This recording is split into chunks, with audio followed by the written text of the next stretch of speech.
Hello everyone, welcome to another video. So in this video, I'll talk about my mutual fund portfolios, how they have been performing. A very interesting thing happened in October. The markets fell by almost 8%.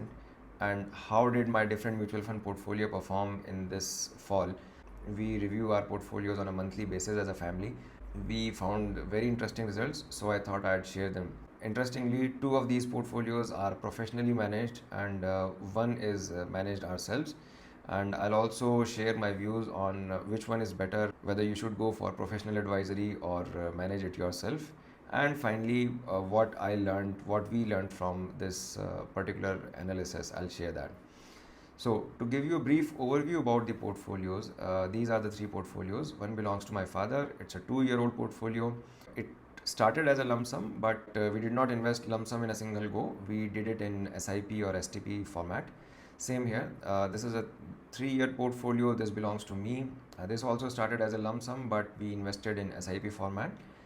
And finally, the 6-year-old portfolio, this belongs to my wife, and this was also a lump sum kind of amount, but invested in SIP format. When the lump sum amount was finished, the SIP stopped. So this is how the portfolios began and are operating now. Now, on 26th September, the Sensex was at its highest point, and this is how the IRRs looked at that point of time. So almost all of them were at similar levels, and then the market started crashing. So in just 1 week, the market had fallen by almost 4%, and you can see the effect on different portfolios. So the newest portfolio fell down by, the CAGR was down by 0.23%. This one down by 1.83, and the CAGR for this one was down by 0.68%. In next 2 weeks, the market fell again by 2%, and you can see this one still did not flinch a lot. This was still under, the CAGR change was under 1%. At the highest point, the CAGR was 27.2, here it was 26.36. The markets fell even more, almost to 8%, and you can see the final levels here. This was at 19.49 CAGR, and this one was giving 25.34. So this particular thing was absolutely mind-blowing for us. The older portfolio was getting very less affected by the fluctuations in the market, and this just tells us that how important is it to start investing early. To put some more context, the 6-year-old portfolio fluctuated 85% less than the Sensex, and this is how the other portfolios fluctuated. So this is just a graphical representation. This is how the Sensex fell, but we are comparing these three CAGRs here. So over a period of month, the oldest portfolio just went from here to here, while the newest portfolio CAGR went from this point to minus 6%, almost minus 7%. Now, where were these portfolios invested? So the oldest portfolio was invested at this level, while the newer portfolios were invested at this point and this point. So you can get the idea. Right now we are here, and this is how the overall portfolios look like. What do I understand from this analysis? Now let me just bring in some more context here. So out of these three portfolios, these two portfolios, the newer portfolios, are being managed by a professional advisor, while this one, the older portfolio, is not being touched. And my wife invested in mutual funds, taking some help from her friends, with just a week or 15 days research. That's all, right? Since then, there hasn't been any switches, there haven't been any changes, and the money is just sitting and growing. The amount that was put here, it has grown to 3.5x in 6 years. So what do I understand out of this is that, questions like what kind of fund I should invest in, small cap, large cap, whether I should invest in ETF or active funds, index funds, whether I should manage my portfolio or I should take professional advisories. So all these things are secondary in nature. The most important factor that affects your wealth or your investment growth is the time. There is no good time or right time as such. The only right time is start investing now.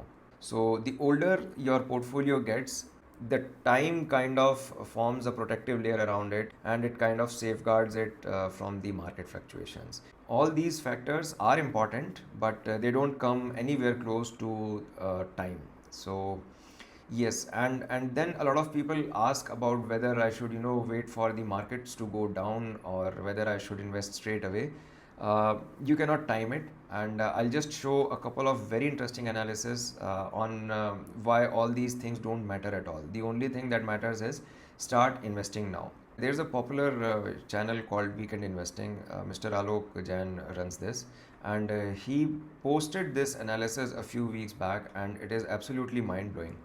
So he took data from last 29 years, and he showed that if you stayed invested throughout those 29 years, you would have had got a CAGR of 11.75%.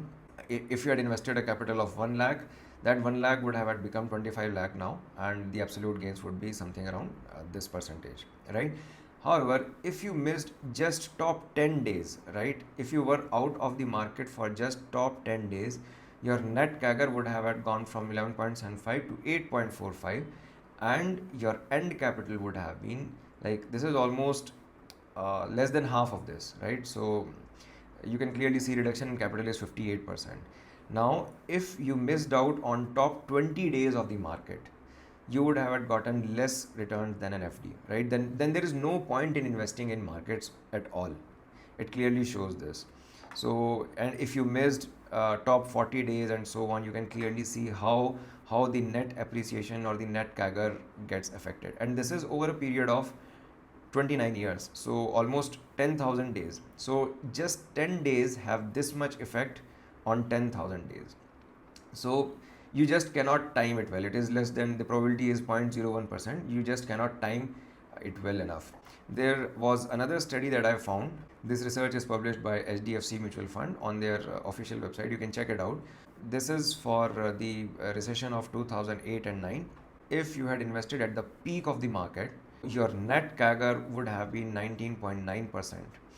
And even if you don't invest in this particular fund, this is the index, right? So Nifty mid cap, this would have had been the net CAGR that you get, and this is absolutely amazing, right? And if you tried to time it well and got the absolute bottom, right? So they said that the markets were at the bottom in November 2008, then you would have had gotten returns of 20.2 and 18.9. So extremely marginal differences here. You won't be able to time it this well. This is the best case scenario. You simply would not be able to time it this well.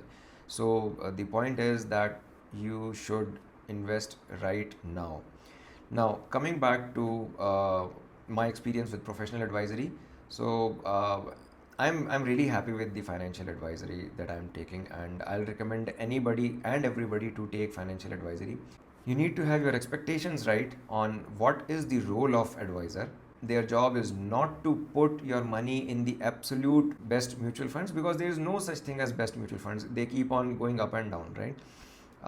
And you can find good mutual funds on Money Control and websites. Do good research for 7-15 days, and you'll be able to find similar results what any advisor will be giving you.